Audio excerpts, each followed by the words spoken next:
Let me unmute my mic. Good evening, church family, and welcome to our first Monday's webinar for September. Gosh, I can't believe it. I don't know about you, but for me, timelines in this season are kind of warped, and these first Monday's webinar is like one of the only points that I have in a timeline that kind of helps me realize where I am. And so much has happened since the August webinar. Gosh, it feels like ages ago. But it's so good to be back tonight on our first Monday's webinar, where we take some time out to deal with kind of practical issues related to this coronavirus season. So kind of navigating the new normal. And we pull in a bunch of specialists in different fields to talk to us about how to navigate, different aspects of life in these challenging times. So if you missed our August first Monday's webinar, we had Kona Brown, author and blogger Kona Brown, sharing with us just how to navigate the challenges in family life in the new normal, and that was just such a blessing to me and to others. So if you missed that, you can still catch that on our YouTube channel, all the first Monday's webinars that we've done. Tonight we have a guest I'm just so excited to chat to tonight. His name is Manu Bosov, and he is the culture evangelist at King Price Insurance.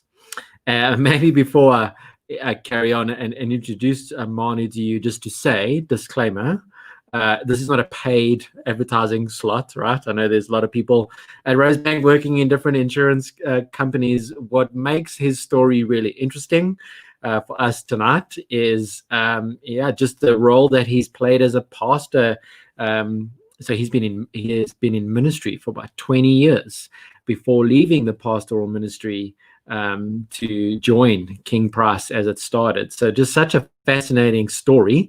And so just really looking forward to getting into that. So Manu Bosov, and so he's going to tell us a little bit about that story, and then also just about creating healthy culture in the workplace, which is going to be really, really interesting. So Manu, as I said, 20 years as a pastor, has actually studied at the South African Theological Seminary, which is a distance learning seminary, and they have their graduations at Rosebank Union. So he actually had his graduation at Rosebank, so knows the church a little bit. Worked as a pastor for 20 years, 97 to 2013, at Living the Word Church in Pretoria, which is really just a massive church now. And when he joined, it was a lot smaller. And so as that grew, just took on multiple pastoral roles, missions, oversaw their Bible college for a while, was one of the preaching pastors, so did a lot of the preaching. So just a lot of experience in the pastoral ministry.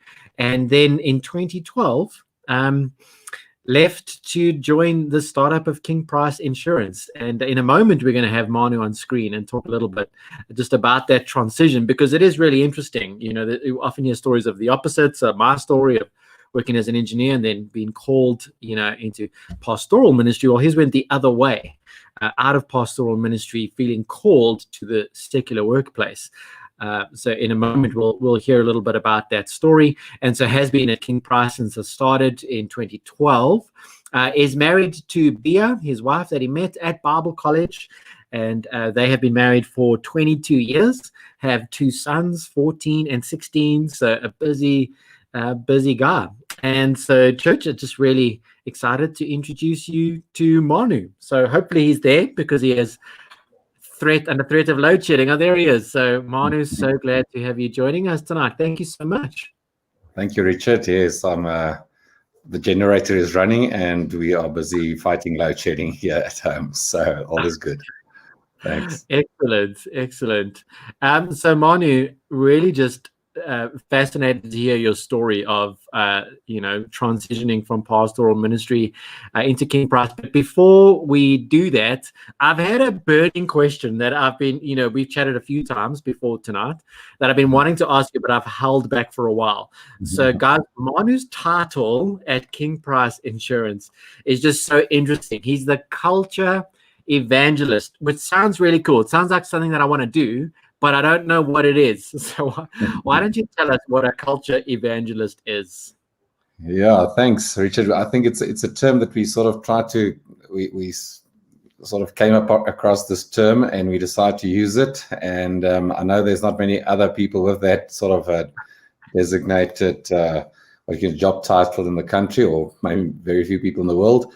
But my main task is there. I'm there to propagate the internal health and culture within the organization, to be the spokesperson, the evangelist for that, and just really push as healthy as possible workplace that we can create, where we just believe that God has called every single person and every single place where they're at, and if we could help people to just be their best and just function at their best, then we will see them perform the way God has called them originally, and how things should be happening. Yeah, so that's in very short. Maybe people will get a better idea if I share the rest of the story tonight. Yeah. That's very short nutshell what I'm doing. And in fact, you were doing that. You were consulting on organizational health, kind of on the side, and doing that in pastoral ministry. And then that's kind of how you got started at King Price. And so you still do a little bit of that through King Price, right? Help companies develop healthy organizational culture. Yes, we still do it. And the reason is, I've had my own consulting company for a while, but being with King Price from the very beginning, and just because of the very unique road and connection I've got with their CEO, Gideon Galloway, we can get into that a bit later. And we just felt, when we sort of folded my company into King Price, and we just felt that, part of our greater purpose that we believe we call to is to bring forth change in the world. And if we could help other workplaces is some of the places where, it's a place where millions of people go to every day, and many of those never attend a church and never go to church. And so if we could reach people in whatever way at their workplace, that is great. Although we don't come in with a Christian message, we're going to preach to them, not at all. It's just starting to work in culture and with individuals, just trying to get to the core of who they are truly created to be. So so we'll do that. Great. Well, why don't you tell us that story just of how you met Gideon? So Gideon Galloway is the one who started King Price. Why don't you tell us the story of how you met him and your transition from pastoral ministry into helping start this company? Okay. Yeah. Thanks, Richard. So Gideon and myself, we come over 20 years almost now that we've come together, and I used to run these youth camps 20 years ago. I was also just nice and young still, and one of those camps, Gideon actually came, and during a weekend camp, he gave his life to the Lord, and I baptized him that weekend. And apparently, in one of the sessions, I, like a good proper youth pastor, I made one of those statements which said that there's enough potential in this room to change the world. And that sentence apparently struck him very, very strongly. So with his life being turned around, he just felt, what he feels that he's called to change the world and really bring forth a change in the world. And so what happened is he actually endeavored that weekend. He felt the Lord called him to do three things: to one day start his own company, start his own business, to provide thousands of jobs, and thirdly, to make as much money as possible and then give it away. And those three things then basically came into existence 13 odd years later when he started King Price. And today, there's over 1,150 employees. There's, we've just declared our first proper year of good profits. And through our shareholdings, to make a long story short, the Mergon Group is our biggest shareholder, and the Mergon Group is well known in South Africa and in Africa as being the biggest philanthropic organization in Africa. They actually give the most money away towards Christian missions on the continent. The only other organization that puts more money into the continent is USAID. So Mergon has given away last year, I think, about 115 million rand towards about 150 different Christian ministries across the world. from South Africa, and then as it goes through Africa into the Middle East. They've also opened Mergon China last year. So we're very excited about that. So Mergon, through their shareholding in King Price, and once again, just a long story short, all the shareholding, it basically comes down to every 100 Rand profit we make, we give almost 40 Rand of that 100 Rand goes back into Christian missions. It was structured in such a way through shareholding. In other words, the shares are physically within those foundations. It's not a decision to be made every year. How much money are we going to give away? It's profits is made, dividends are declared, and those dividends flow automatically into those avenues that has already been legally created, those legal entities, and yeah, the money gets distributed. So we are busy living a dream now 20 years later since that weekend, and that has literally been like the full circle. And when I resigned from the church leadership in 2012, I really just strongly felt the Lord said to me, "Marno, it's time for you to go like Joseph, to go and hand out bread in Egypt. It's time for you to go there where the famine is and where people don't have access to the bread of life, and go into Egypt." And I'm taking you into Egypt as a sort of a picture of the world. And so it was actually during that last month of my being still in church leadership where my path was Gideon crossed again after I haven't seen him for like 7, 8, 9 years. I haven't even seen him. And it was like just a very, I can say, a supernatural meeting again. And he just said, "Manu, where are you? Are you still at the church?" And I said, "Yes, I'm still there until the end of the month, but I've resigned." And he was like, "What? What are you going to do?" I said, "Oh, I'm not sure. I just felt, and I was figuring out, well, I'm going to raise up leaders. I'm going to train leaders. We're going to help companies with their strategies, etc., etc." And so he said, "No, you've got to come." And he actually shared with me the whole thing that he also had of what I said apparently in that weekend of there's enough potential in that room to change the world. So our story has come quite a full circle now, almost 20 years later. And so it's very exciting to know that I can function in a place where God has placed me, and God has, also raised him up. Gideon, as a CEO of a large company, he always said, the one thing he felt he wasn't good at was he's not great at praying, and he said he didn't even think he's good at too much at speaking to people, but he believes he can be a businessman for God. And I think that is already a very strong message for many people maybe listening tonight is, if you are even just assured of that fact, wherever you are finding yourself, to be convinced, where has God called you and what can you do for God actually? What is that main thing that you can and should be doing for him? Yeah, so that's what we're trying to get right at the moment at King Price, and just trying to invest into those people's lives. That's such a fascinating story. I know it just makes me think when Gideon said he's a businessman, and you may be the prayer and the spokesperson. Made me think of like Moses and Aaron, like the other side of Egypt. Mm-hmm. How God used it, and maybe just for a lot of people to be thinking about, just who God can use, bring alongside them to partner with them in doing what he's going to do. Hey, so just picked up on that thing. So you had resigned from the church before actually meeting Gideon and knowing exactly what you were going to do next. Yes, that was a big step for my wife and myself. We prayed a lot about it. And I mean, I was 20 years in ministry. I felt that's what I'm going to do for the rest of my life. They're going to carry me out of the church one day, and I'm in ministry for the rest of my life, in the full-time vocation of church leadership, etc.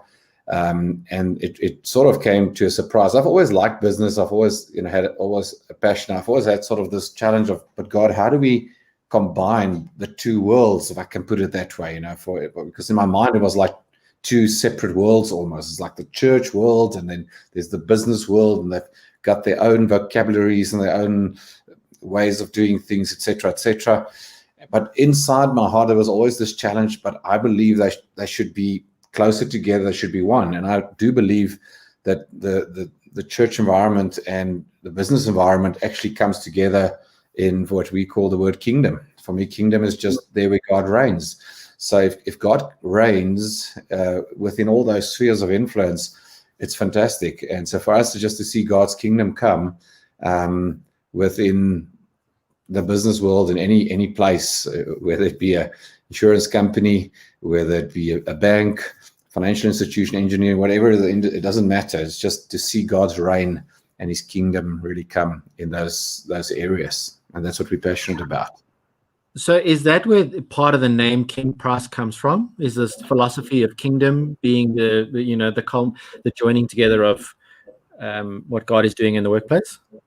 So I've asked Gideon that also in the beginning, and I want to say it works out very well at the moment the way it is, but Okay. it wasn't actually part of his thinking when he actually started.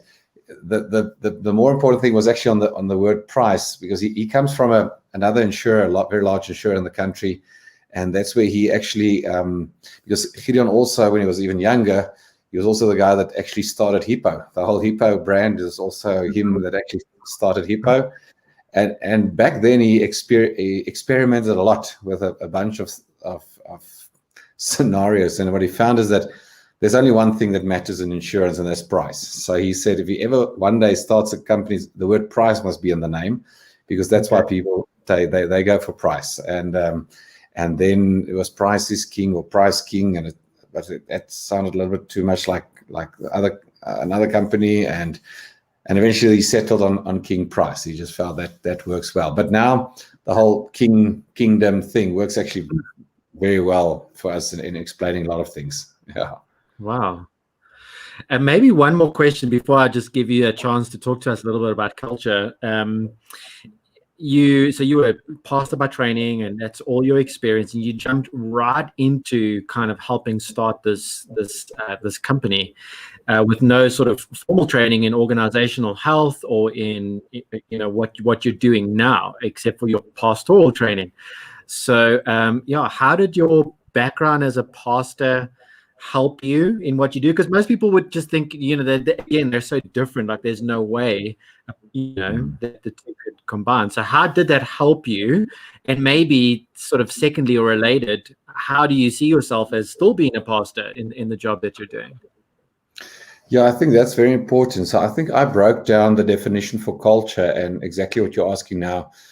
I remember saying to Gideon in the beginning, I said, look, Gideon, it's actually quite simple, because if you want to build a healthy organization, the most important building block is it boils down to the individual. So if you have a healthy or a whole individual, a bunch of them together forms a healthy team. A bunch of healthy teams forms a healthy department. A bunch of healthy departments forms a healthy organization. So it actually boils down to, can you create healthy or whole individuals? And I think coming from the ministry, I think that has been something we've done for all those years, and something any church, any pastors are working towards, is how do we see our members, our individual people, whole, restored, healthy, spiritually, mentally, physically, in every way. So for me, even though we use different tools, and we can't always speak very straightforward, openly out of the Bible, we still work towards that goal. And what is always interesting for me is when people come to see me, let's say for one-on-one coaching session or something like that, I always wait for them, and somehow, whether they're believers or not, they always open the door towards the spiritual conversation. So they would make some mention of God or the higher being, or it's destined or something in their way. And then I would pick up on that slowly and say, listen, I don't know too much about that, but explain to me why you're referring to this supernatural being, and we'll go into that. And they actually start unpacking their belief system. And as they start unpacking their belief system, it's very easy then to link that towards saying, but I think the little bit I know is that exactly that is what God's plan for you would be. And that God's plan is 10 to 1, to have you functioning at your full capacity of what He's created you to be. And so from that perspective of just really helping individuals understanding their full calling, capacity, purpose, etc., there is something inside every single one and every single person that that is drawn towards that original creative purpose that God has created them for. And so the moment we link towards that, we connect to that, you see amazing things happening in people. So yeah. That's amazing. Marno, I have so many questions that I want to ask you, but I'm going to save them for our Q&A time. Just before I hand over to you, just to let everybody watching know that, so we have a Q&A time after Manu has presented just on creating healthy culture.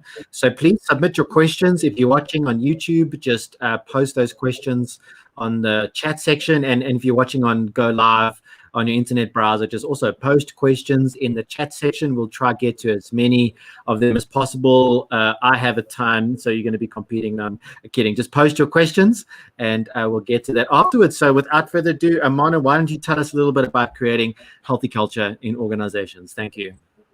Okay, so let me share my screen a little bit there with you guys.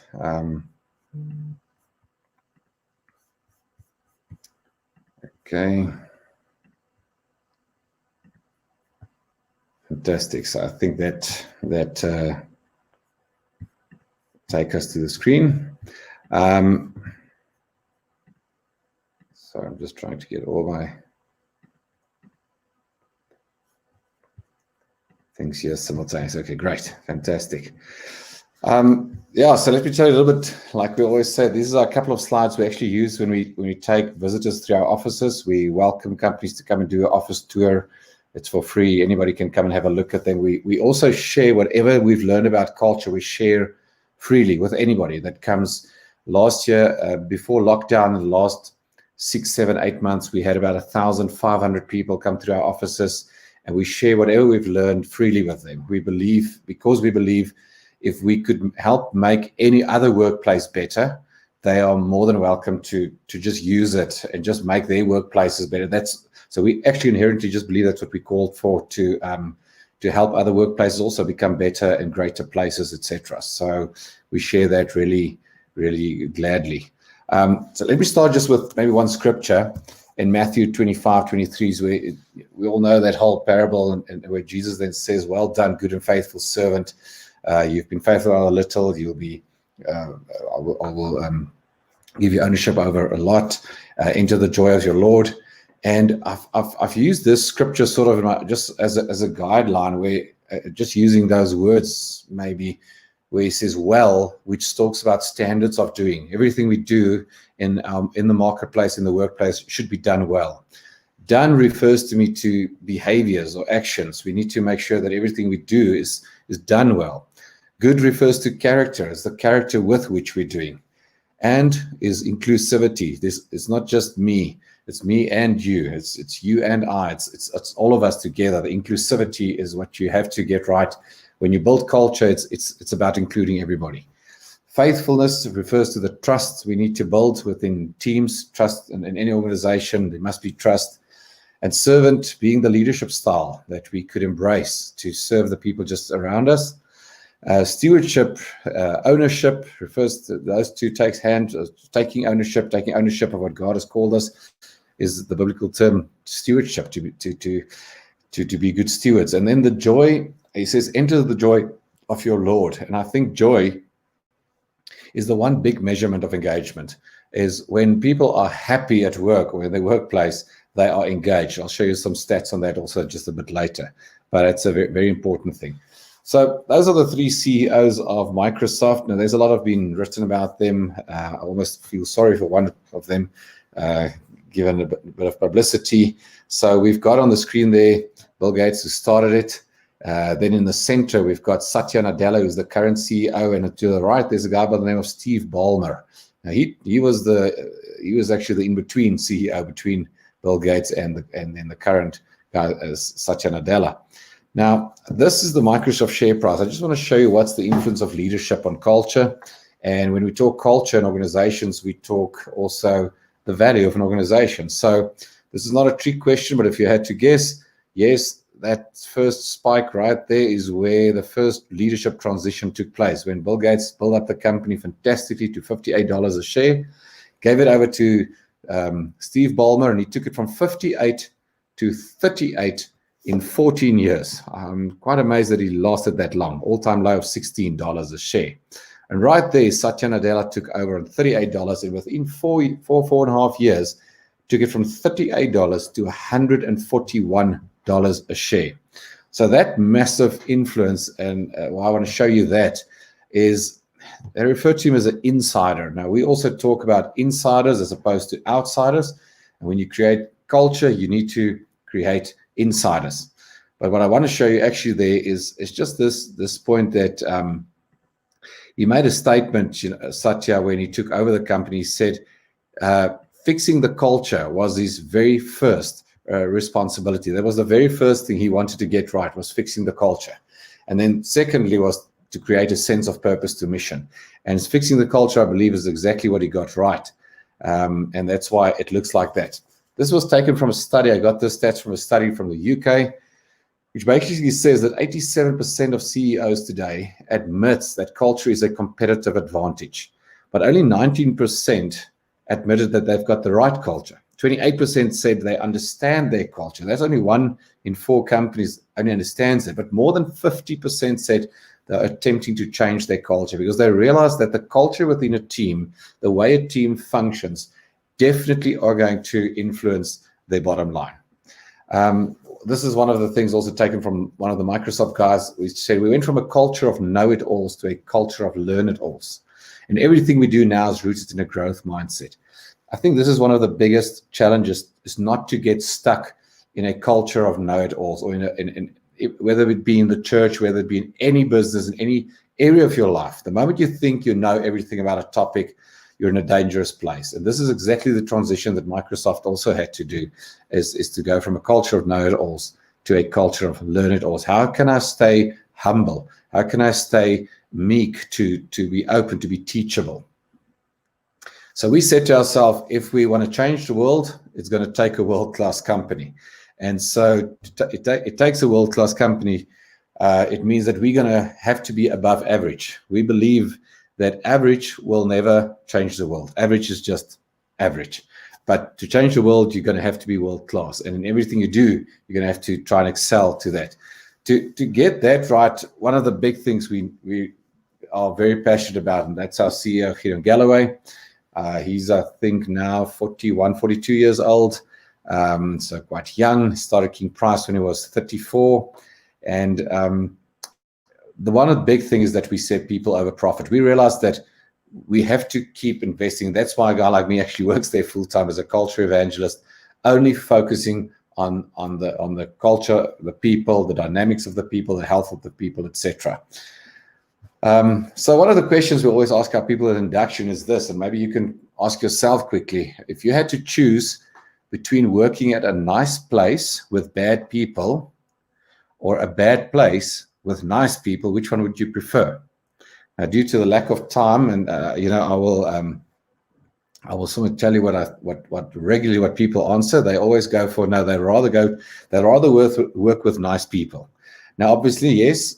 Why can't we just have both? That's what we're trying to get right at King Price. I think we've got phenomenal offices. We've got really, really great offices. If you ever want to come and have coffee just there, just come around. There's a restaurant on the rooftop that's open to the public as well. Just come and have a look and you'll see what I mean. But nice offices doesn't cut it. Nice office is just a nice place. The most important, that's why we asked that the first question to decide between a nice place or nice people. People always realize, no, you know what? It is the people that makes the culture. It's not the place. People create. The way a place looks is just an external expression of what already is an internal belief within the people. So culture is that external expression of internal beliefs. And I think that is what is really important. What we've realized is that we sometimes say that toxic people can kill culture slowly. But toxic leaders can kill culture overnight. Hence, we put a big focus on working with leaders and making sure our leaders are healthy. When we have spots in the business that sometimes there might be a place where you see things are not, this is what we call counterculture, then usually when we dig into it, there's usually a leadership challenge or a leadership problem. And the effect of leadership can't be overstressed in establishing culture. So our own definition, just shortly, is culture is what makes us go to work every day. We can't wait with this whole lockdown thing and working from home, etc. It's great. There's elements of it that works well. Our productivity is actually quite higher, but we can't wait to get back to the office and just be amongst the people, because being between people is really what I believe is where the magic happens. So that is really just what we believe. I think I want to touch on one of our definitions here. Don't worry too much. The top one is the biological definition. The second and the third bullet is the official social definition of culture. But I want to touch on just this last one. It says culture is learned and shared within social groups and is transmitted by non-genetic means. So we refer to it as a transmittable condition. I don't want to say disease. It's not what it is. It's a healthy thing. So, but it's learned and shared within social groups and it's transmitted by non-genetic means. And what we usually do during our induction process when we do this, we actually tell our people, say, listen, do you think you were born Afrikaans, English, Scottish, Zulu, Xhosa, French, whatever your nationality is? Or do you think you were raised like that? And then they look at you with that sort of a question mark face. And then after a while, they actually start agreeing and say, no, we realize we were actually raised like that. We weren't born like that. And I can tell you a couple of stories of black kids being adopted in white families, white kids being dropped off at a black orphanage and not being able to speak Afrikaans or English, but at age 6, 7, when they were adopted by white families, they could only speak Tswana. So it's not about the skin color. It's not where you were born. It's culture is what happens within the social grouping that you'll find yourself. And that's what makes South Africa such a fantastic and interesting place as well, with the multicultural aspect that we have. So why we say that, it is that to stress the point that culture is transmittable, but it's highly adaptive. So the moment you start creating a healthy environment, a healthy culture, it actually starts getting momentum. It creates more and more health. The opposite, unfortunately, is also true. But yeah, I think that enough on that point for now. So we refer to that culture is revealed in the way we think, speak, and behave. If I had to sit in your home for 24 hours and just observe all your whatever you do in your house, I would be able to make a couple of assumptions about your culture just because of how you behave, how you speak, how you think. I would hear your thinking through your speaking and what you're doing, how you talk about people, how you talk about clients, customers, the church, the lost, the saved, whatever. That reveals something about it. So if we want to change, this is a very strong point we always stress. If you want to change culture, you have to change the thinking. It's what the Bible talks about, renewing the mind. There's no behavioral change without changing the mind, changing the thinking. So as a man thinketh in his heart, so is he. So if you want to change the way he's going to be and act, you need to change his thinking models. So a lot of the stuff we do when we really build culture interventions, it's about shifting mental models and changing the thinking. And I believe to get that as in line as possible with biblical thinking. Two of the basic beliefs, so basically it just says then that performance then is the result of behavior, but behavior is rooted in values and beliefs. But two of the very core, the first one we refer to it as a limiting belief, and that's the belief that my effort makes no difference. If I believe my effort makes no difference, my behavior is rooted in what we call have to behavior, and have to behavior always causes disengaged performance. But when I believe my effort makes a difference, it takes my behaviors into want to mode, which causes engagement, which is what we call a liberating belief. So liberating beliefs is what we want to get going when we work within teams, etc., to make sure we get those liberating beliefs of believing that my effort makes a difference. So one of the questions I often get is, so is it culture by design or culture by default? And my quick answer is always, listen, you can have whatever culture you want. You can design it, and you can create what you want, whatever you think is the most important and a way of creating that culture. So I think that is one of the most important elements, that people don't think, well, it just is what it is. It's just a default culture. Well, it is, because we're not doing something about it. So I don't want to go into the detail of this model, but this in short is our culture model, which is just, defining right in the center there, define your purpose, your vision, your strategy, whatever you want to call it. As Christians, I can call it my calling. What is it that I believe I'm called to do and to accomplish? And once I understand that calling of mine, I can then, it kicks in what we call our cultural drivers, which is my beliefs or values, my thinking models, my practices. I need to get those drivers in line with driving my purpose or my calling. And the moment I've got that, I then look at the left-hand side as what we call our enablers or levers of culture. Those are the things which you will once again see leadership being right at the top.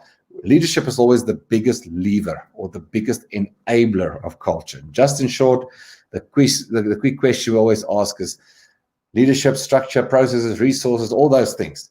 Is it busy enabling you, or is it busy disabling you to reach your purpose or your calling? And then those things at the right is basically the evidence or the outcomes of culture. And we don't focus too much on them because they're just outcomes. They will just be there in any case. Okay, so I want to, Richard, I think I'm going to take about 5 or 6 minutes still, if that's okay. I'll look at the time. So I'm just looking at which slides I need to go to. Let's go here. So I think one of the big things when we drive culture, you drive engagement. You want people to be highly engaged in what they do. I think it's building a strong team, people that's passionate about, that's being passionate about what they believe they should be doing. This is just a piece of statistics from the Gallup University, which says that they believe that the productivity that's lost in the US alone about disengagement is about $500 billion a year of disengaged people in organizations. There. So this is interesting. Jim Stengel did this research, and he put together what he called the Stengel Top 50 companies, the red line, which was companies that with a higher sense of purpose. And he said those companies with a high sense of purpose and companies who centered their business on a culture of improving people's lives at a growth rate triple that of their competitors. And over an 11-year period, the difference between them was almost 400% in shareholder return, the Stengel Top 50 versus the rest of the S&P 500, which says that, in other words, if I work in a place or I do work and I'm passionate about what I believe, this is a purpose I'm pursuing, and the company gives me the right environment to work in and really invest in people's lives, that was what Stengel found in his research on those companies. A couple of different results from, firstly, what's the effects of happiness at work? Well, happiness, another word is, that's why I put up that scripture right in the beginning, the word joy. Or to be, so happy is maybe a little bit of a, not as a strong word as for a Christian. I think the word joy is a deeper or stronger word. But when people are engaged at work, they're happy at work, they're full of joy, this is what they found. Those people are up to 300% more innovative, according to a Harvard Business Review. They 44% higher retention rate, 37% increase in sales, 31% increase in productivity, 125% less chance that people will burn out when they do what they believe they're called to do, they're passionate to do it, and they enjoy doing it. And then miraculously, 66% fewer sick leave. So people actually come to work because they enjoy it at work. And 51% less turnover of staff. Just quickly this one. So this top line is the 100 best workplaces in the US that was voted for. And like you can see, they have outperformed the rest of the S&P 500 without a single exception. Their productivity is higher. And those are the places where people vote and says, that's where we want to work. We want to work, not have to work, but we want to work. So let me slowly conclude my last couple. I think Romans 12, if I can quickly just give that scripture, there's two interesting where he talks about the whole body. He says, but he says, we're all members of this one body, and everybody's got that function. Every person has a function to fulfill. But then there's this very beautiful thing he just says there at one stage in verse 8, Romans 12. It says, the one who leads must lead with zeal. If you're leading a team, if you're leading any organization, I want to challenge you, if you're not zealous or excited about it, don't expect your followers to be. So I think that's the one thing. You need to be really, really excited.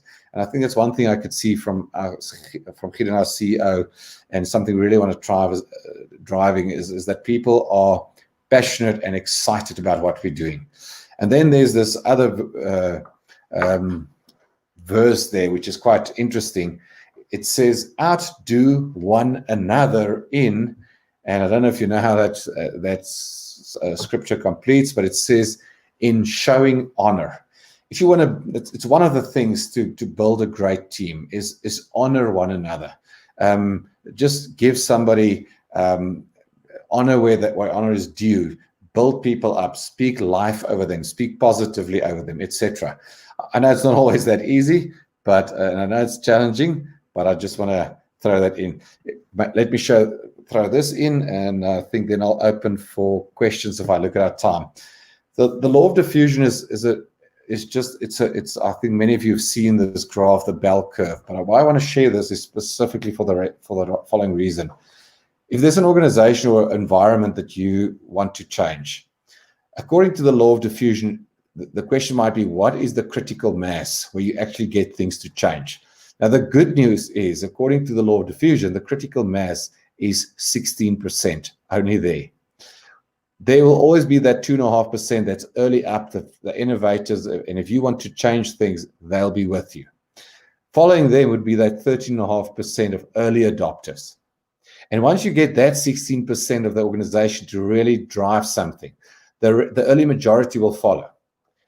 Why I want to share this is, don't waste your energy and your effort on the 50% on that side. Because those are people that will always moan, always complain, always say, but we've done this in the church like this for 200 years. We don't think you should change it, etc., etc. You know those voices. Don't waste your energy. Those laggards, it's proven, they will only join once they run out of options. Once the old has disappeared so far in the past that there's no other option for them but to join. So, but don't waste your energy on them. I think that's the most important thing I would like to just add on that. So if you're a leader or you have any organization you want to bring forth change, focus on that first 16% of people, put your energy in there, and the rest of the 34% will follow. Eventually, the rest will come. But that's where you're going to bring forth change. So I think the life of the tree, the life in the tree defines the direction of the branches, the structure, not the other way around. Allow the life that's within your organization, your church, your business, allow the life within it to form the structures. Don't allow we don't structure a tree before it grows. So I think it's very important to take it from a perspective of find the life in your organization, find the life that's in people and your own heart, etc., and make sure that life forms the structures how it should be. A tree is a structured thing, but it's structured because of life, not the other way around. Okay, I think I'm going to stop there due to our time. I see it's 7:45, and let's get some questions, or if there's something I could answer. You're welcome. Manu, there were so many just golden nuggets of truth there. I think just one of the clearest takeaways is that, when you focus on people and not profit, you kind of end up winning the people and the profit comes along with it, which is, just so interesting. I remember hearing many times, I listened to so many leadership seminars and trainings, and I've heard this one quote, I don't know, about 20 times. I still don't know actually who said it first, so maybe you could clarify that. But I think it was Peter Drucker who said, culture eats strategy for breakfast. Yes. Meaning you can have all the plans and everything in place, but really it's your organizational culture that will actually determine how successful you're going to be. So maybe if you could just, just comment on that, for us a little bit? Yeah, so I actually skipped one slide. What am I doing here? Sorry, my screens. There was a slide which we always say is it's exactly on that point where it says culture eats strategy for breakfast, but we've added to it and say, but structure sometimes eats culture for lunch. So that's our second adding to it, because sometimes we've got an exciting culture, and when culture meets strategy, culture will win. But we must be careful that structure doesn't eat culture again.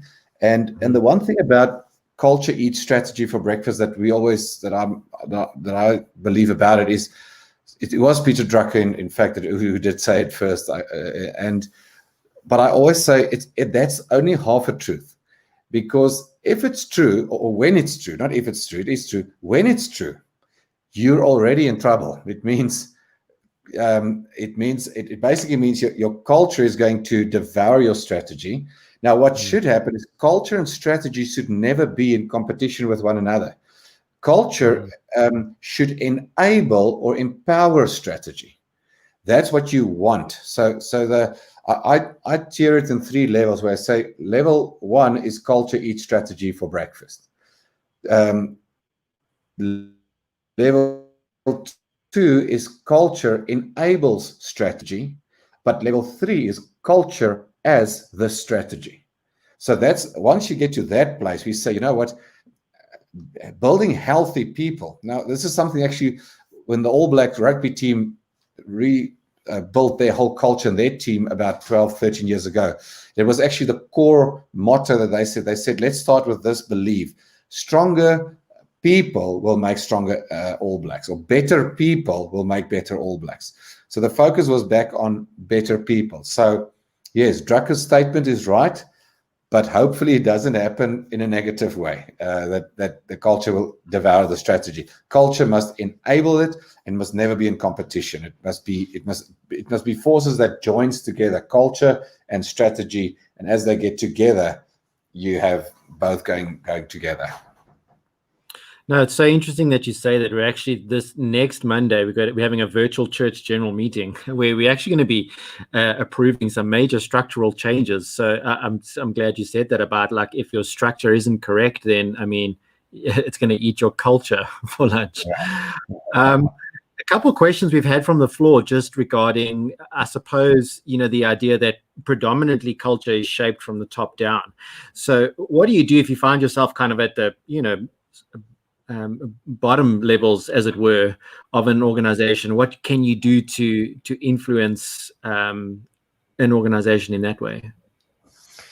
So I always believe that, exactly like you said, it's very important that leadership buys in and starts off. But I do have a specific friend of mine who has helped another organization, and this lady actually started. She wasn't given the I can say the liberty to work from the top. So she had to build it from the bottom. And as she built a small unit and that small unit became healthy, the units around them said, hey, could you do something for us as well? Could we do something? So it's a little bit of that, that yeast effect of the kingdom that you can use. Just start working it from wherever you're at. And if I find myself in the organization in some level where I think, well, I can't influence the senior leadership or the shareholders, then at least influence the world just around you, just those people. It's actually one of the things the question is, we challenge at induction, our new people say, do you believe you can change the world? And then they go like, yeah, but it's one of those big, vague questions, I said, okay, but you can change the world on a micro scale or on a macro scale. And before we can change it on a macro scale with thousands of people, do you believe you can change the world on a micro scale? Meaning, do you believe you can influence the person sitting next to you? And then they go like, yeah, no, that I can do. I'm sure I can do that. I said, well, great. Because every one of you is a culture agent. Every single person is a culture agent. And there where I'm at, just start influencing the culture from that point as far as possible. Okay, I've got a question here from somebody. I'm just going to read it as it is. She asks that I've had a toxic person on leave over the past 5 months as we went through culture change during lockdown. How do I onboard the person into the positive culture now that the person is back at work? Any thoughts on that? So I see the question also there. So in other words, there was somebody that was, if I understand it correctly, a toxic person, and they want to, and that person is coming back, but it sounds like the culture has become quite healthier without the influence of that toxic person. Yeah. You know what? You're going to have a couple of straight conversations with a person like that, and we have it often. We have it, but we then give it specifically in the context of culture. We say to people, listen, we want to build a healthy culture where people get along with everybody, where we help and improve everything we can, and we support and we serve one another, we respect one another, and all the things that our values stand for. So once we see that people as counterculture, we will have a conversation like that with them. Say, listen, your behavior, and if you could mention things, your gossip, it's counterculture. You speaking badly about other people or discussing the other people at the coffee machine, it's not building the culture that we desire, that everybody actually wants to work in. So I think it's important to have a straight conversation with a person like that, especially if you start building a healthy culture, because it was Bill Hybels who said, when leaders become better, everybody wins. And so when culture becomes better, everybody wins. When culture becomes worse, everybody loses. So if I come from a perspective and say, listen, our purpose here is to let everybody win, to create a great culture environment for everybody, so that everybody benefits from it. And so I think I would take a conversation like that, from that angle, or that's what we usually do. And then also in that context, if that person needs to see somebody for some personal individual coaching, it might be necessary, but investing a little bit, and attitude is key. When you build culture, attitude is key. A toxic person usually doesn't have a great attitude, and it's something that people can shift and they can change, but it takes willpower from them as well. They have to work together. Have you ever had to remove somebody just because of toxic culture in the workplace? Yes, we've done it a couple of times, and I can honestly tell you. So I'll never forget another pastor once asked me, he said, Manu, but I know how we do it or how they did it in their church, but how do you deal with somebody that doesn't work and doesn't work with the culture? I said, well, that's what makes the corporate world nicer. You can fire them quite easier than the church. It always feels like, no, you just drag them along for years. But we've had those conversations many times with people. We had to because the moment, if people can't shift and change to a healthy value system, if they can't shift and change to healthy behavior, then somewhere we have to say to them, listen, your influence on the team is negative. The influence you have on the people around you is negative. And yes, we've unfortunately had to have people go. I just want to say that one of the things we do that's quite unique at King Price is that we actually have a leaving bonus. So if you want to leave in your very first month that you start working there, we have now moved it up to 50,000 Rand. So we'll pay your salary plus 50,000 if you want to leave in your first 30 days. Now, people might say, that's crazy. The reason we do that is, can you imagine how dangerous it's going to be if somebody comes there and say, no, this culture is not for me. It's ridiculous, the colorfulness and the music, and it's too loud or whatever, and I don't like the people. What if they don't like the place and they actually stay for 2 years? Can you imagine what they're going to cost us then? They're going to tend to in disengaged behavior. It's going to be much, much more than that. So we actually have a first month leaving bonus that we offer people, and only one person has taken it in the 8 years. So I think Gideon's going to raise the amount again. That's amazing. I've heard some of the legendary stories of King Price sort of culture. I think I've heard if you arrive early enough, you get free breakfast, that managers get unlimited leave. I think I saw that somewhere there. It's so incredible, just to focus on the people themselves. Maybe just a couple other questions, quite a few questions coming from the floor here.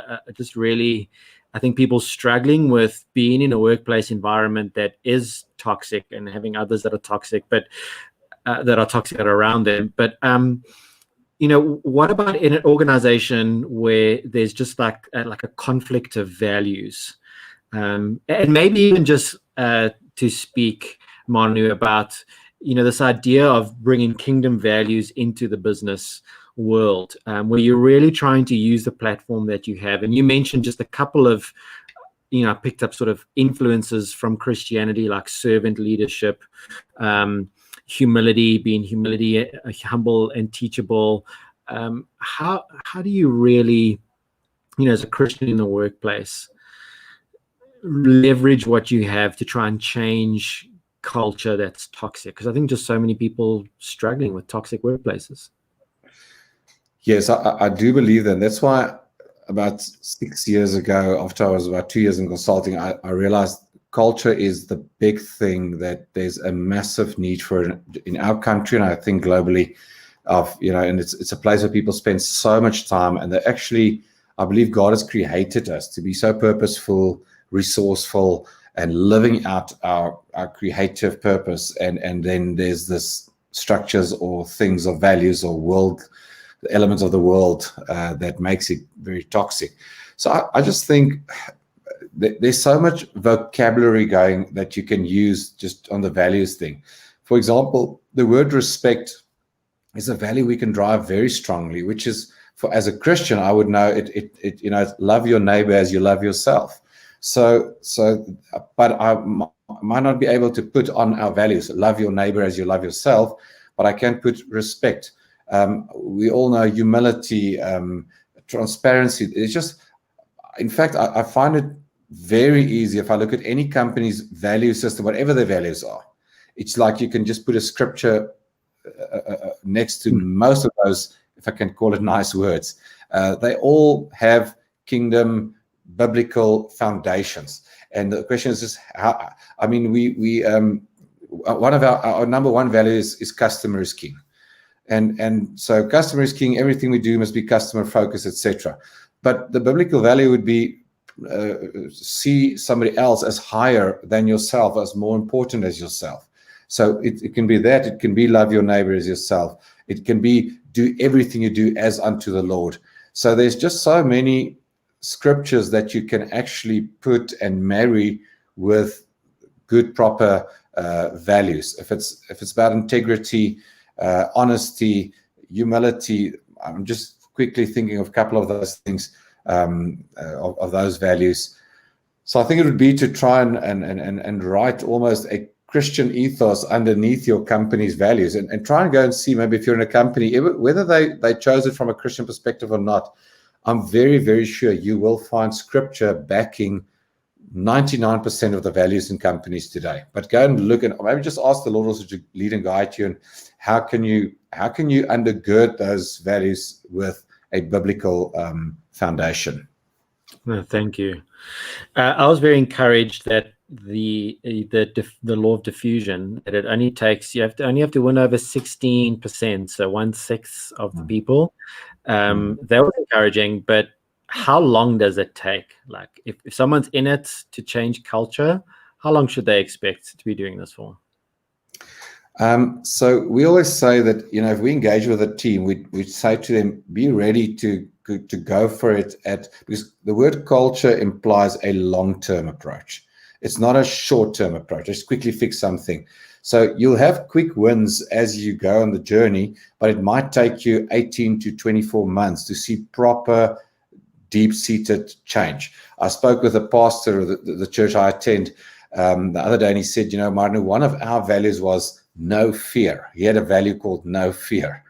And he said only after about 4 or 5 years of him being the senior pastor, one day the receptionist walked into his office and said to him, Pastor, I want to see you because I want to address the issue that I differ from you, and I think you were wrong.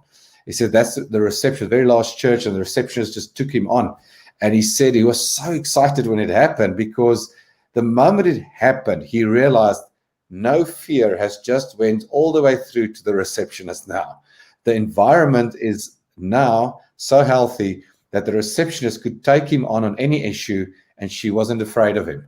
And it's not because she was arrogant or anything. She knew she could address it. She knew the environment is safe. So you'll have to see, to come back to your question, how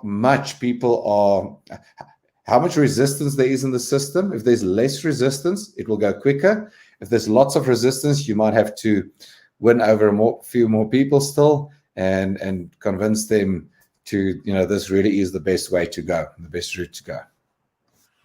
Maybe one more question just on organizational culture, and then I want to just ask two questions just outside of that. But so somebody just wrote in and said, how long should I stick out this job? Toxic workplace, don't have much chance of changing it. Like, what's your advice to that person? Should they stick it out, or should they go find a place with a healthy culture? Yeah, it's a difficult. So I think when it becomes really self-destructive, rather get another place. But before you get to that place, just make sure where's God planting you. If God is because God can plant you within a very toxic environment to bring forth change and be influence and be salt and light. I think that is one of the primary callings in our lives, is being salt and light. Being a pastor 20 years, let me tell you, it was a shock for me when I entered the marketplace and not with King Prize. In those first 2 years, I went into construction companies and engineering companies and mines and everything. And there was just, the language is not the same. Everybody would know that. And the way people spoke, and they didn't know I was a pastor. They thought I was a psychologist or something coming to work with them. And they would tell me things straight the way it is. And I was like, yeah, I've never heard this in counseling. As a pastor, they speak nice to you. But I realized, because I had a calling that God said, Marno, I'm taking you into Egypt, and I'm going to take you to to provide bread where there's no bread. And so I knew, listen, this is the hostility you're going to receive. This is, in that first 2-3 years, this is the atmosphere you're going to enter. I'm going to place you in sick and toxic places so that hopefully there can come life. The prophecy of the holy waters in Ezekiel flowing from the temple, it says that the holy waters out of the holiest of the temple flew into those lakes and into the sea, where everything was rotten, if I can use that word. And it said it brought healing, and it brought healing to the leaves of the trees on the side of the river, and it brought life to the fish. So I never want to underestimate the first calling of every single Christian. It's just to be salt and light out there. Never underestimate that. But if you feel that, there's times and seasons for every person. So it's going to be a personal decision just on that last question. Where's God placing me now? And because maybe sometimes God will place you will remove you just to get yourself healed and restored. And sometimes God will, no, you're strong enough to place you somewhere to be an influence. But make sure you have clear guidance, just in your own heart, have peace about what you. So I can't tell you what to do. That's a personal decision between yourself and the Lord, and your own convictions, etc. Okay.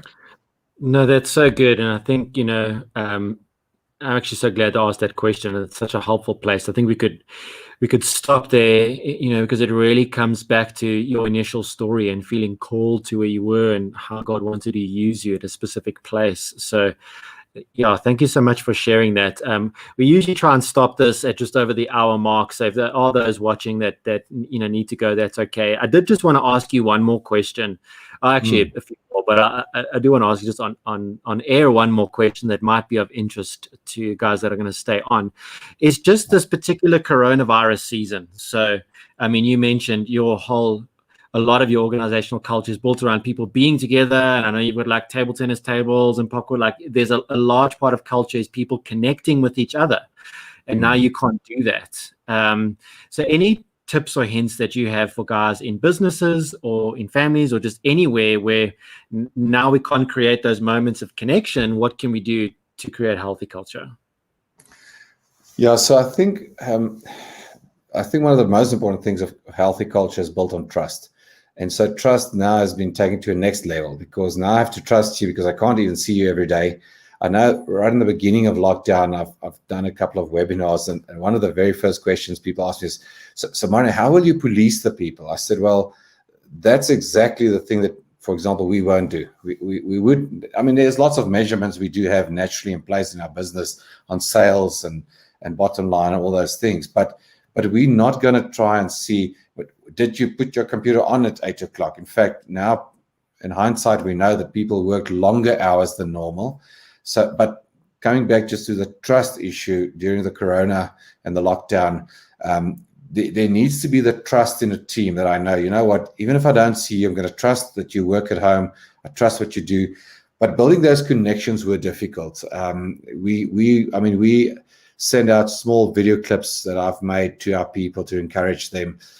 We all did the Zoom thing and all those platforms. We used everything of it. And but I tell you, for the first month, it was very romantic. The second month, we sort of, felt quite professional. Everybody's getting this right now. But yeah, from month 3, it was like, okay, we've had enough of this now. Could I just shake somebody's hand or give somebody a hug? And I remember our CEO said on one of our management meetings, he says, I don't care what the rules say, but if I see you, I'm going to hug you, because I can't go without touching people anymore. And he's a very passionate, physical, loving person, So creating that physical moments was, well, near to impossible. But we had to do the Zoom thing. We had to do what was expected of us. But I think we're going to come out of it with tremendous learnings. And that is it. Yes, people can be very productive on their own, but they still need that human connection. And I think those human connections are incredibly important. And I can finish maybe about, I was watching Simon Sinek last week saying, and he was comparing to such a beautiful thing. He said, he was quoting a famous musician who said, music is about what happens between the notes, not the notes itself. It's what makes music is what happens between the notes. And he said, and trust and culture is what happens between the meetings. It's actually those times where I bring somebody coffee. It's the times where I are friendly with somebody in front of the elevator, when I speak friendly to the receptionist, when I choose to serve somebody just because I want to take their plate from their table and take it to the kitchen.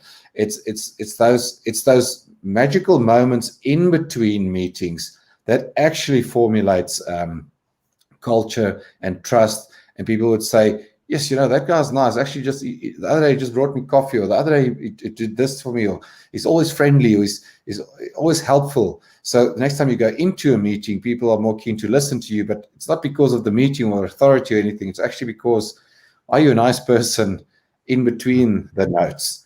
And I think that is something we're looking forward to so much, getting back to the office, is actually those human moments. And just as a Christian, I believe that's the way God has created us. God has created us really for connection.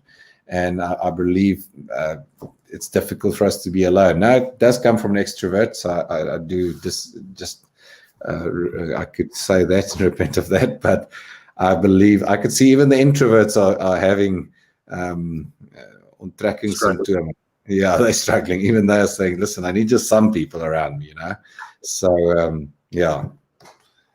No, that's so good. Marno, we could talk all night about this. It has been so fascinating and so important. So thank you so much for spending your time with us tonight. I think we're going to wrap it up there, but we just really appreciate you sharing a lot of that with us, and I'd love to connect still after this. So guys who've joined us tonight, everybody, just thank you so much. I hope this has been helpful, or as helpful to you as it has been to me, and look forward to seeing you at our next First Monday's webinar, if not before that. But thank you, everybody, and good night. Thanks.